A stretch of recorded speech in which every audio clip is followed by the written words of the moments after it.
Hey, lady. Hi. How are you? Good. Good. So, got Hannah and Margaret. We'll give just a few more minutes and see if anybody else got on.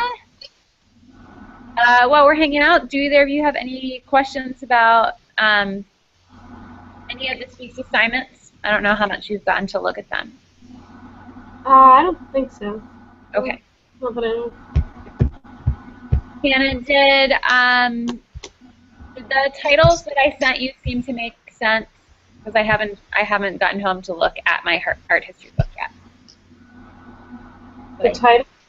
Hannah was asking me because I gave the page numbers for your reading, and she has the 12th edition instead of 13th edition, so she goes by like the subtitles that I normally post.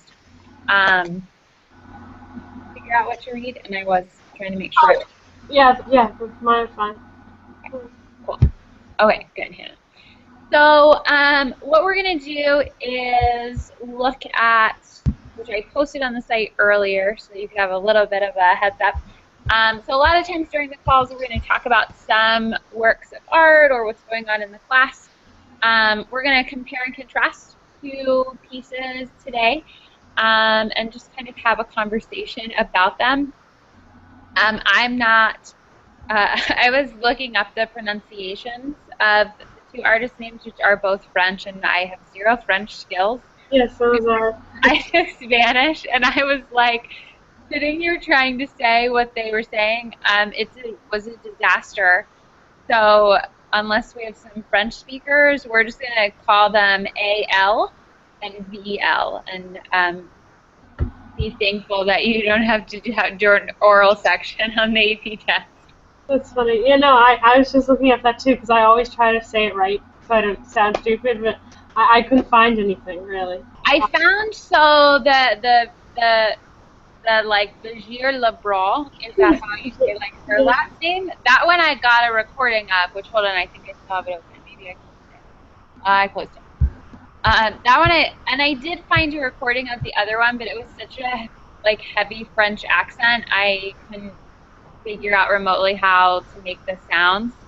One of my friends is a French teacher, so I'll have to ask her tomorrow because it was a disaster when I was trying to repeat it. So I'm not going to do that to you. All right, so I'll kind of flip back and forth, but I'm going to share. You're not going to see me. You're going to see my screen, so we're actually looking at the works of art and go over. We're just going to start to ask some questions and chat about them. Just a heads up, which I think is posted on this week's site, but I don't know how far you've gone in reading it. Next week, you have like an essay test. So the two of the essays are 30 minutes and two of the essays are 10 minutes. I did make up a little video of explaining how we're going to deal with it, but which hopefully it's not confusing. So I'm going to go over it really quickly. So there's no like fabulous way that you can study for them because I pulled stuff from all over the place. So I don't want you, I mean, go ahead and like review notes, things like that, but don't go into like crazy jam-packed, I have to study like a wild person. Because part of this is I want you to get more comfortable with the essays and two, just to kind of see like how much information are you remembering from previous works. The other thing that you're going to start to see is I decided Friday's assignments are always going to kind of be review. So we're going to keep on jumping back and reviewing so that you'll have to do a big cram session at the end. So anyway, you're going to take the essay test and you're going to do the best that you can do and see what happens. And then the following week, you're all going to get a different classmate's answers. And I'm giving you like an answer key, the rubric that the College Board uses, and you're actually going to grade each other's essays. I'm doing that because I want you to get a really good understanding as to how the College Board actually looks at and interprets your essays, and I think that's the best way to do it. So you're going to get the answers, the rubrics, And then you're going to, after you get feedback from your classmate, and have seen those rubrics, so you're going to get more comfortable with it too because you're grading, you're going to go back and fix your essays. So it's going to be like a 3-step process. So if the very beginning step is a big disaster, it's okay. Maybe it won't be. Maybe you'll be like, I've totally got this. So the 2 30-minute essays don't have any images with them. They're just questions. And the 2 other ones have images with them. So all of that said, like, don't freak out about it. Just give it your best shot, and we'll go from there. That's what we're gonna do with those. So let me flip my screen. And can you see my other? Can you see like the? Whoops! Can you see the PowerPoint now? Yeah. Okay. I think this is not going to work, but we'll see. Did the screen get bigger, or did something weird happen? It got bigger. Okay. Awesome. Normally when I do that, suddenly no one can see it anymore. So we're looking at these 2 images, and so I pulled these 2 because, well, 1, they're in the section that we're looking at, but 2, they also specifically deal with women in the portraits as well as women that did the paintings. And you've probably noticed from questions you've seen already, but there's definitely a lot of questions that the AP test looks at of really looking at issues of how women are portrayed in art throughout history, as well as women as artists. So there's definitely a potential that an essay on the actual AP exam could have something to do with women and art. So I figured this would be a good one to look at and discuss.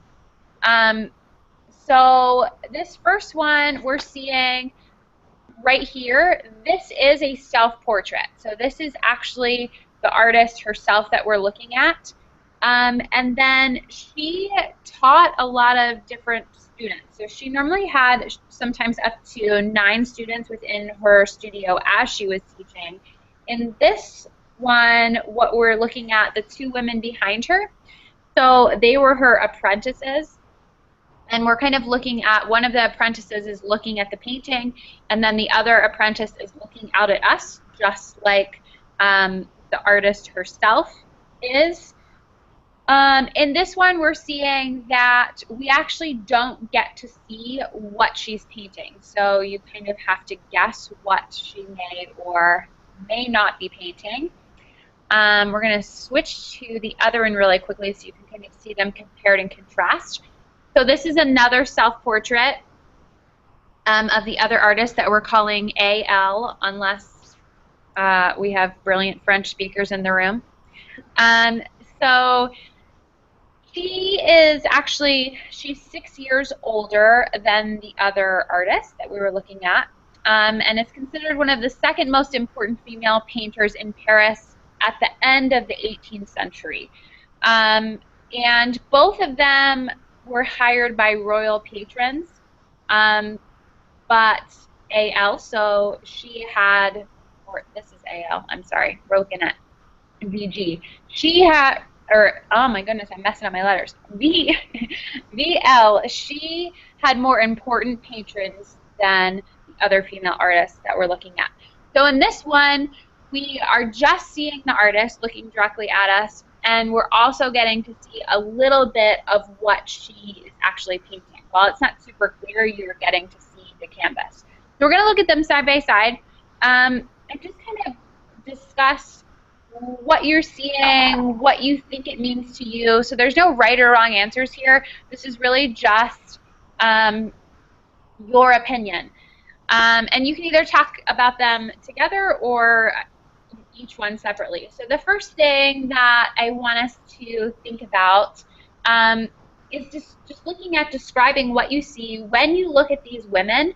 What kind of personality or characteristics do you think that they would have? If you had to kind of say they were this type of woman, what would be your guesses based on how they've portrayed themselves, knowing that they were important female artists at the time when really normally the art world was run by men. And I'm going to flip back so I can kind of see you too. And okay, so Hannah said they seem very confident. What makes them seem confident to you, Hannah? And you guys can type, but if you can talk, it's a little bit easier for me because it's hard for me to see both screens at the same time. I feel like the fact that they're both looking directly at us rather than at what they're painting, I think that makes them seem more confident. Mm-hmm. Yeah. Any ideas or thoughts for, and you can even try and put yourself in their position. So if you were doing a self-portrait, what might have actually inspired them, or why? Because it does seem a little bit odd. They're working on a painting and they're not looking at the painting, they're looking at the viewer. What might have made them decide to make the decision that they were going to paint themselves like they were looking at the viewer? Well, maybe because they're trying to show that they're artists, because it's kind of a time when there weren't many women artists, mm-hmm. and that's kind of their way of showing that they are an artist, kind of. Right. No, that's perfect. So it's kind of, instead the artwork is a little bit of a prop that's telling us what they do and that it's actually something important to them. It always cracks me up when I see these paintings and you look at how the people were dressed. They look ridiculous to be dressed so fancy, and they're sitting there doing, I'm in my best clothes and I'm doing a painting. Yeah. But I guess you have to put yourself in the best light possible. When you're looking at them, what do you think, maybe do you pick up on differences? So what are different stories or some different information or feelings that you're getting about the two women in the ways that they chose to portray themselves, or what was important to them? I think that the one on the left, I can't remember the looks more fancy. This one? Yeah, one, something like that. Something big and fancy.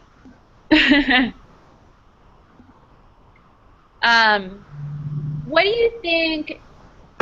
Is there a difference in kind of the message or the story that's being told from this painting where there's actually 3 figures included versus this painting where there's just 1 figure included? You go. I was gonna say that. Did you say that this one, the one on the right, had better commissions? This one? Yeah. I'm just looking who. No, this one had better commissions. Yeah, because I was gonna say that one. I think that she has the people working for her, like her students, and that she's dressed fancier. I think the room is bigger. It looks like she's more, I don't know, like fancy. I don't know. The other one seems so simpler. Yeah. The other one, like composition and dress, is a lot simpler.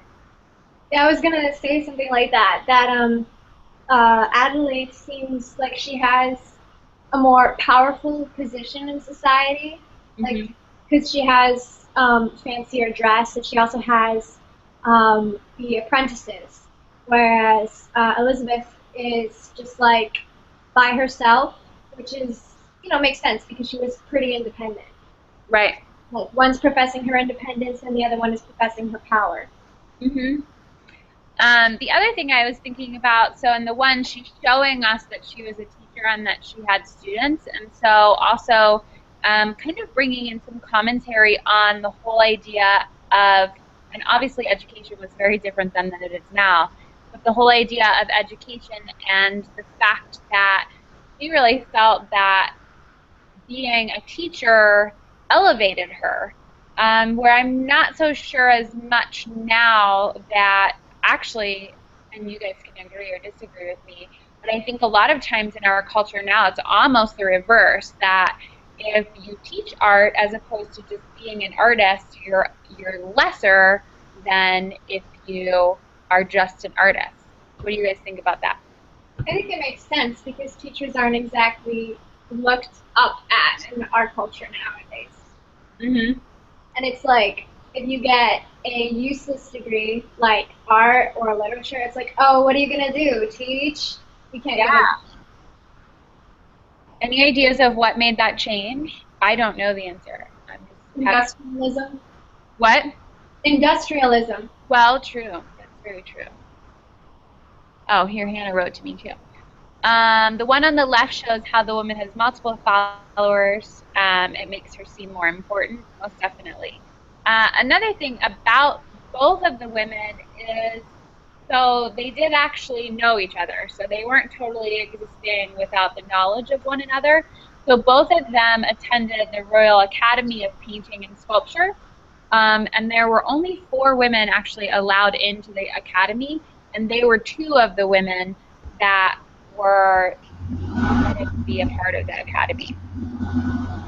If you had to, so looking at the paintings and looking at how they're dressed, how they portrayed themselves, what do you think, how would you say probably society and culture at that time viewed women?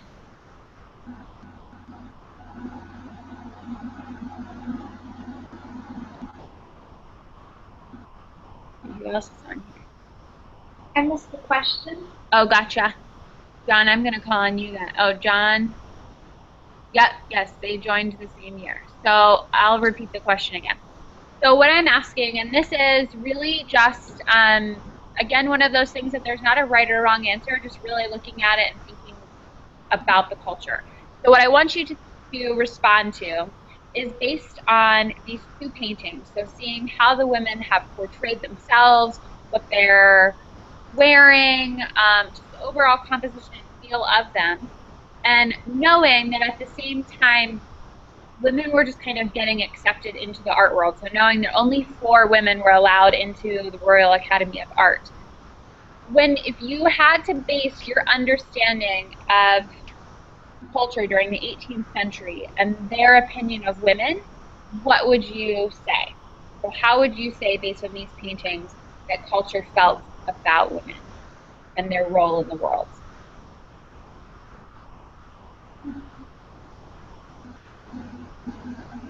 Well, obviously they didn't really think too highly, given that both these women had to present themselves as confident and challenging.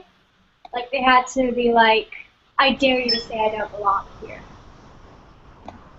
Yeah, that's a really interesting, and popping back to me again. That's a really interesting thought of also thinking about when we were talking about how they positioned themselves in the painting, that there was a part of that that was saying, like, I am very confident, I'm very much in charge, this is what I'm doing, I don't really care if you like it or not. What? And they're also saying that they can make it and be successful. Right, yeah, most definitely. So John said, belonging around the home as wives and mothers and cooks. So what about those paintings, John, gives you that information or makes you think that? And then Hannah said, the artists obviously portrayed themselves as very confident and competent. That shows, I have to scroll, that shows that they had something to prove to the rest of the society. Yeah, most definitely. Which may even, I mean, we don't really have a lot of information as to how they actually dressed when they were painting. But especially the one that's in that like kind of silky dress, I can't imagine that that's actually what they were wearing all the time when they were painting. So it still goes, most of the time when we do self-portraits, we try and make ourselves look as good as we possibly can make ourselves, not like, let me show you this one of when I got out of bed this morning.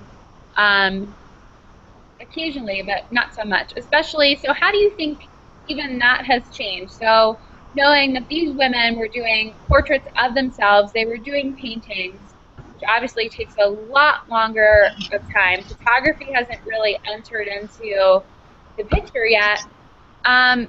Do you think that photography and then the access to being able to, you know, we could all make 5,000 self-portraits in a day if we wanted to. How might that have changed how they were presenting themselves, because maybe there's only going to be a total of like 5 images documenting them for their entire life that are representing who they are and what they look like.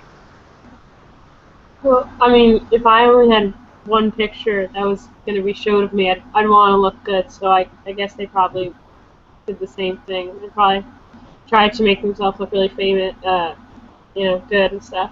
Like in, when we were studying the Greek stuff, I remember that they said that like a lot of the sculptures and stuff, there's a sculpture of Augustus, and he was like 70 at the time, but he looked really young. So I feel like she probably tried to look her best. She might have not even looked that well in real life, but right. So John, you are correct that he's telling us that the Le Brun, she actually painted 660 portraits in her life.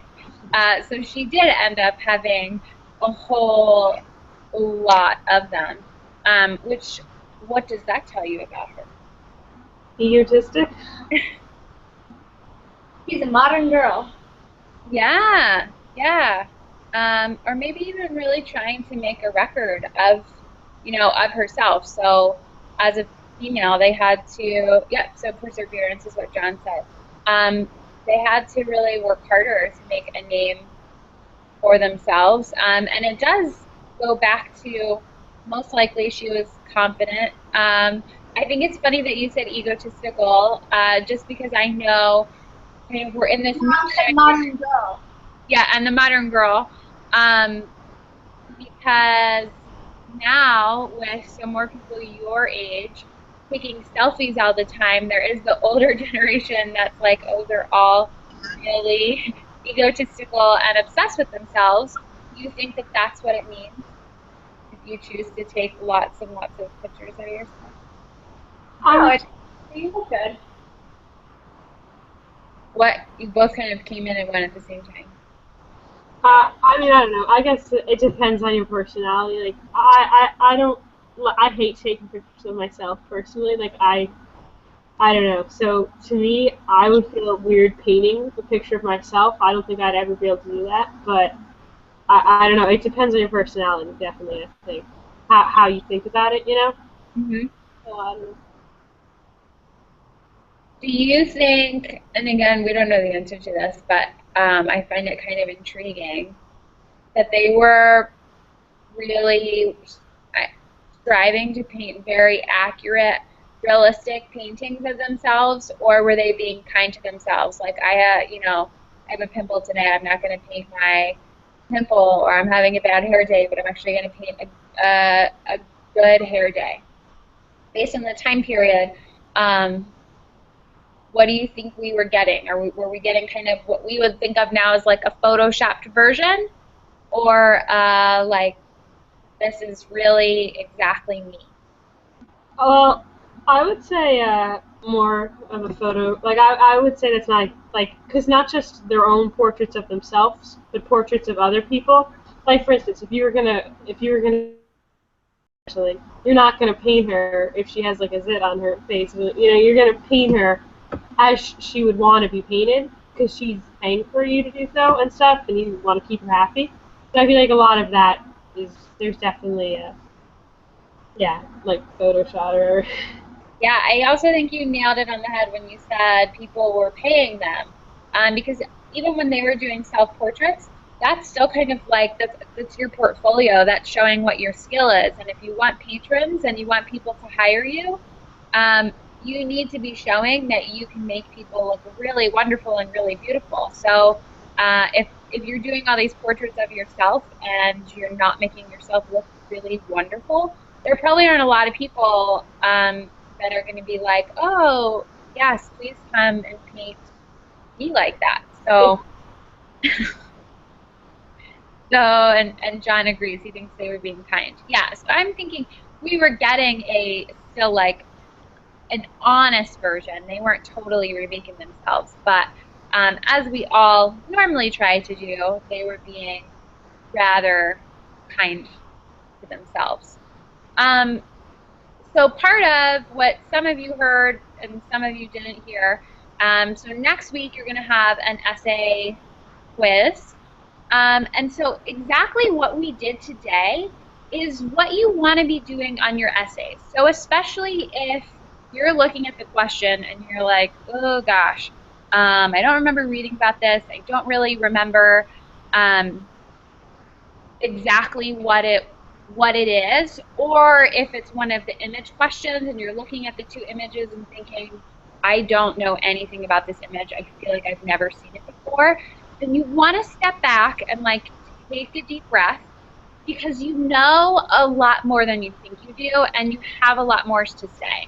So go through exactly like what I was asking you and start to just think about, how can you think about what was the culture probably like based on what you're looking at? What exactly are you seeing? And break that down in detail. Like, I'm seeing what I believe is the artist showing themselves, and they're showing themselves in their studio, and I know this because they have a painting in it, and there's other people around them, and I'm guessing that these people have this relationship. Partly, which you'll see when you get a full rubric that's showing you how they grade them, there's very few instances where you lose points for wrong information, unless you just go off on some kind of like crazy planning. Most of the time, you get points for having accurate information. So if you're going through that whole thought process, you're probably going to land on some accurate information and some not accurate information, but it's going to be better than you just kind of freezing and saying, oh my gosh, I've never seen either one of these images, I have nothing to say about them, because you probably do. So you want to just break it down and start talking about what you do know about those. So that's what you're going to be practicing, but not until next week. This week you have, I think it's images, an image test on some of the study blue flashcards. I think I pulled like 30 of them, and I did write on the site as usual. Most of them are free response, so you're filling in the blank and writing as much like identification information as you can come up with. And the test will most definitely probably mark them all wrong, because it marks it wrong if you like put a period in a different place than I do. So don't freak out. You're all going to look like you have a 0.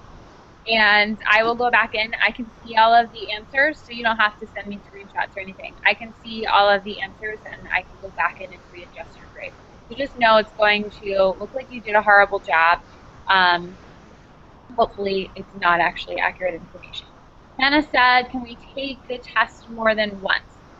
For right now, the weekly test, you're just going to have one chance to take them, because we're going to be doing quizzes and exercises so often that I don't want you to fall behind.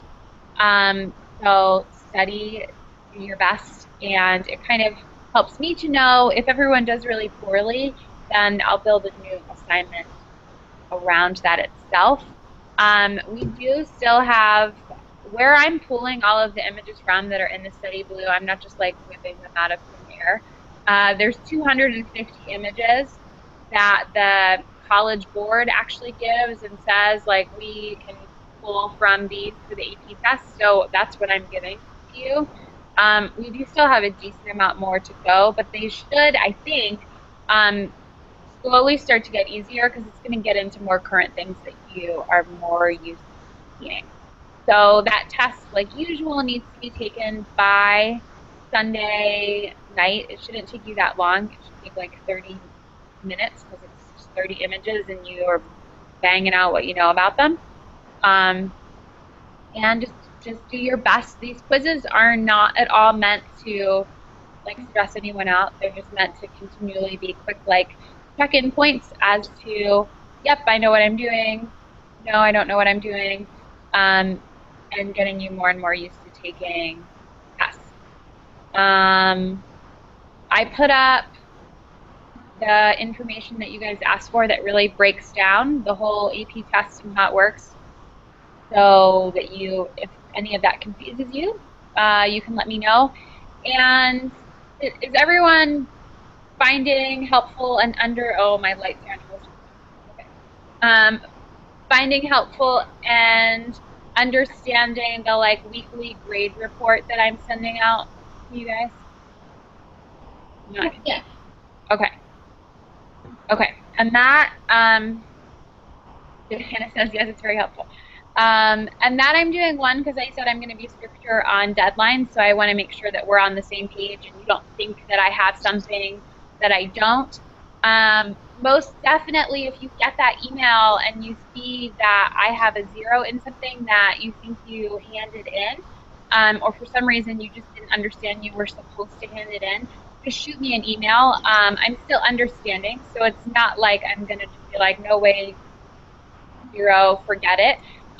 It's just if it's overall you just didn't get it done. But so most of the time that'll either come out Monday morning or sometime Monday evening. I had off on Monday, so I got up early and did grading, but I'm always going to get it out to you Monday so you have a quick look going into things as to where you're going.